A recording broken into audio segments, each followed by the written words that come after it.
ಇವತ್ತು ನಮ್ಮ moms kitchen ಅಲ್ಲಿ ನಾನು ಕೊಡುವ ಟಿಪ್ಸ್ ಯಾವ್ದಂತ ಹೇಳಿದ್ರೆ 6 ಮಂತ್ ನ ಮೇಲೆ ಮಕ್ಕಳಿಗೆ ಅನ್ನಪ್ರಾಶನ ನಾವು ಮಾಡ್ತೇವೆ. ನಮ್ಮ ಸೈಡ್ ಅಲ್ಲಿ ಒಂದು 5-5.5 ತಿಂಗಳ ನಂತರ ಅನ್ನಪ್ರಾಶನವನ್ನು ಮಾಡಿಸ್ತೇವೆ.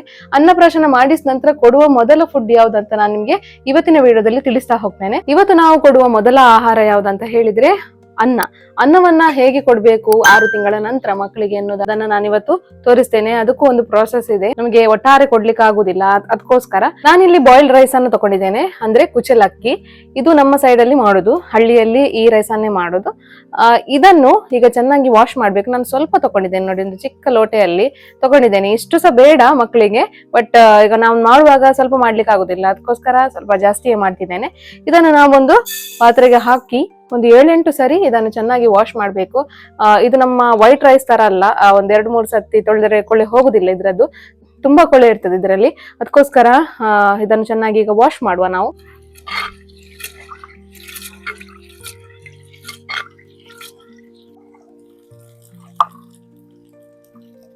ಅಕ್ಕಿಯನ್ನು ಚೆನ್ನಾಗಿ ತೊಳೆದಾಯ್ತು. ಇದಕ್ಕೆ ಸ್ವಲ್ಪ ನೀರು ಹಾಕುವ. ಇದು ಸ್ವಲ್ಪ ಬಿಸಿ ಆಗ್ಲಿ ನೀರು.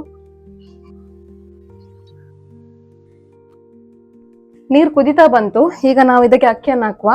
ಇದು ಬಾಯ್ಲ್ಡ್ ರೈಸ್ ತುಂಬಾ ಹೊತ್ತು ಬೇಯಲಿಕ್ಕೆ, ಅರ್ಧ ಗಂಟೆ ಬೇಕಾಗ್ತದೆ ಇದು ಒಂದು ಸರಿಯಾಗಿ ಬಾಯ್ಲ್ ಆಗ್ಲಿಕ್ಕೆ. ನಾವು ಇದಕ್ಕೆ ಒಂದು ಪಾತ್ರೆಯನ್ನು ಮುಚ್ಚಿಡುವ. ಅಕ್ಕಿ ಬೆಂದಿದೆ, ನೋಡ್ತಿರ್ಬೋದು ನೀವು. ಇದು ಸ್ವಲ್ಪ ಈಗ ತಣ್ಣಗೆ ಸಹ ಆಗಿದೆ. ಈಗ ಈ ರೈಸ್ ಅನ್ನು ನಾವು ತೆಗೆದು ಒಂದು ಕುಟ್ಟಣಿಗೆ ಹಾಕಬೇಕು. ನಾನೀಗ ಇದನ್ನೊಂದು ಕುಟ್ಟಣಿಗೆ ಹಾಕ್ತಿದ್ದೇನೆ. ನಾವು ಮಿಕ್ಸಿ ಜಾರಲ್ಲಿ ಗ್ರೈಂಡ್ ಮಾಡುವುದಕ್ಕಿಂತ ಹೀಗೆ ಕುಟ್ಟಣಿಯಲ್ಲಿ ಸ್ವಲ್ಪ ಗ್ರೈಂಡ್ ಮಾಡಿದ್ರೆ ಸತ್ವ ಎಲ್ಲ ಹೋಗುದಿಲ್ಲ. ಅದಕ್ಕೋಸ್ಕರ ನಾನೀಗ ಕುಟ್ಟಣಿಯಲ್ಲಿ ಹಾಕಿ ಚೆನ್ನಾಗಿ ಇದನ್ನು ಜಜ್ತೇನೆ.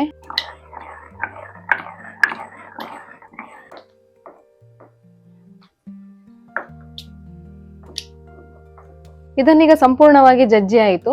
ಇದನ್ನೊಂದು ಪಾತ್ರೆಗೆ ಹಾಕೊಳ್ಳುವ ನಾವು. ನೀವು ಕೊಡುವ ಬಟ್ಟಲಿಗೂ ಸಹ ಹಾಕೊಳ್ಬೋದು ಇದನ್ನು. ನಾನೀಗ ಮಣ್ಣಿನ ಪಾತ್ರೆಗೆ ಹಾಕ್ತಿದ್ದೇನೆ.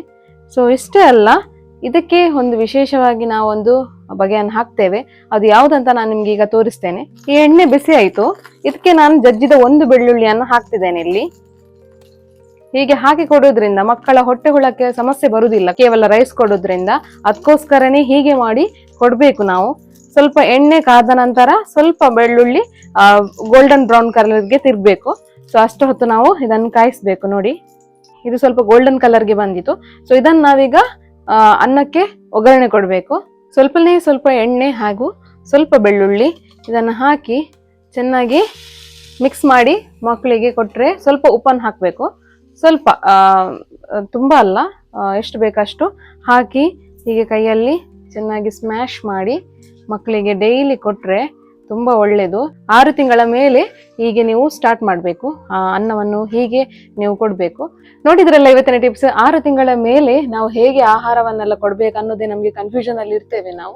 ಇವನ್ ನಾನ್ ಸಹ ಇದ್ದೆ. ಇದನ್ನೆಲ್ಲ ನನಗೆ ತಿಳಿಸಿಕೊಟ್ಟದ್ದು ನನ್ನ ಹಿರಿಯರು, ನನ್ನ ಅಮ್ಮನ ಅಮ್ಮ, ಹಾಗೆ ಅತ್ತೆ ಹಾಗೂ ಅಮ್ಮ, ಇವರೆಲ್ಲರ ಗೈಡೆನ್ಸ್ ಇಂದ ಈ ಮದ್ದನ್ನು ಹಾಗೆ ಬೇಬಿ ಫುಡ್ ಅನ್ನು ನಾನು ಕಲ್ತಿದ್ದೇನೆ. ಅದಕ್ಕೋಸ್ಕರ ನಿಮ್ಮೊಟ್ಟಿಗೆ ನಾನು ಶೇರ್ ಮಾಡ್ತಿದ್ದೇನೆ. ಹೀಗೆ ಕೊಡೋದ್ರಿಂದ ತುಂಬಾ ಒಳ್ಳೆಯದು. ನಮ್ಮ ಹಳ್ಳಿಯಲ್ಲಿ ಎಷ್ಟು ಜನಕ್ಕೂ ಗೊತ್ತಿರುವುದಿಲ್ಲ ಈ ರೀತಿ ಬೆಳ್ಳುಳ್ಳಿಯ ಒಗ್ಗರಣೆಯನ್ನು ಹಾಕಿ ಕೊಡಬೇಕು ಅನ್ನೋದು ಗೊತ್ತಿರುವುದಿಲ್ಲ. ಅದಕ್ಕೋಸ್ಕರನೇ ಈ ವಿಡಿಯೋದ ಮೂಲಕ ನಾನು ಒಂದು 6 ತಿಂಗಳ ಮೇಲೆ ಹೇಗೆ ಫುಡ್ ಅನ್ನು ಇಂಟ್ರೊಡ್ಯೂಸ್ ಮಾಡಬಹುದು, ಯಾವ ರೀತಿಯ ಫುಡ್ ಅನ್ನು ಕೊಡಬಹುದು ಅನ್ನೋದನ್ನ ನಾನು ಇವತ್ತಿನ ವಿಡಿಯೋದಲ್ಲಿ ತಿಳಿಸಿಕೊಟ್ಟಿದ್ದೇನೆ. ಸೊ ಇದರಲ್ಲಿ ನಿಮ್ಗೆ ಏನಾದರೂ ಕನ್ಫ್ಯೂಷನ್, ಡೌಟ್ ಏನಾದ್ರೂ ಇದ್ರೆ ಕಮೆಂಟ್ ಬಾಕ್ಸ್ ಅಲ್ಲಿ ನಿಮ್ಮ ಡೌಟ್ಸ್ ಅನ್ನೆಲ್ಲ ಹಾಕಿ ನಾನು ನಿಮ್ಗೆ ರಿಪ್ಲೈ ಮಾಡ್ತೇನೆ.